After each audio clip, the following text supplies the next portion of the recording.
আসসালামু আলাইকুম রহমতুল্লাহি ওবরাকাত। প্রিয় দেশবাসী, চলছে পবিত্র মাহে রমজান। এই মাহে রমজান আসলে প্রত্যেক বছর তারাবি নিয়ে সমস্যা দেখা দেয়। কেন রে ভাই? তোমার মন চায় তুমি 8 রাকাত পড়ো, তোমার মন চায় তুমি 10 রাকাত পড়ো, তোমার মন চায় তুমি 12 রাকাত পড়ো, তোমার মন চায় তুমি 20 রাকাত পড়ো। এই 8 রাকাত, 12 রাকাত, 20 রাকাত নিয়ে তো একতলাফ হওয়ার কোনো দরকার নাই। রমজান মাস হলো ইবাদতের মাস। তুমি কেন তোমারটা বলবা যে তুমি 8 রাকাত পড়ো? এটা কোনো প্রয়োজন নেই, কোনো প্রশ্ন আসে না। রমজান মাস হলো ইবাদতের মাস, যত বেশি ইবাদত করা যায় তত সওয়াব বেশি। তোমার মন চাইছে তুমি 8 রাকাত পড়ে চলে যাও, এটা তুমি কাউকে বলার দরকার নেই। এই বিষয়টা নিয়ে প্রত্যেক রমজান মাসে এই একটা ঝামেলা সৃষ্টি হয়।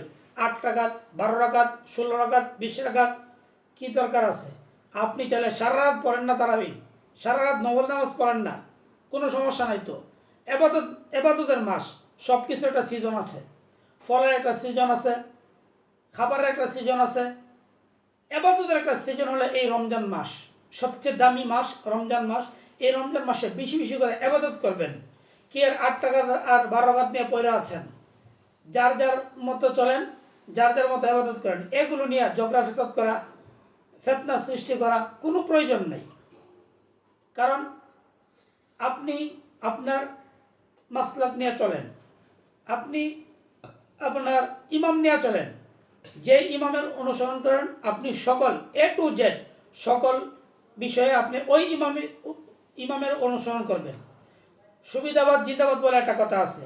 যে ইমামের ইয়াটা আপনার জন্য পছন্দ হয় এটা লইলেন কুদ্দুর, আরেক ইমামের ইরা নিলেন কতটুকু।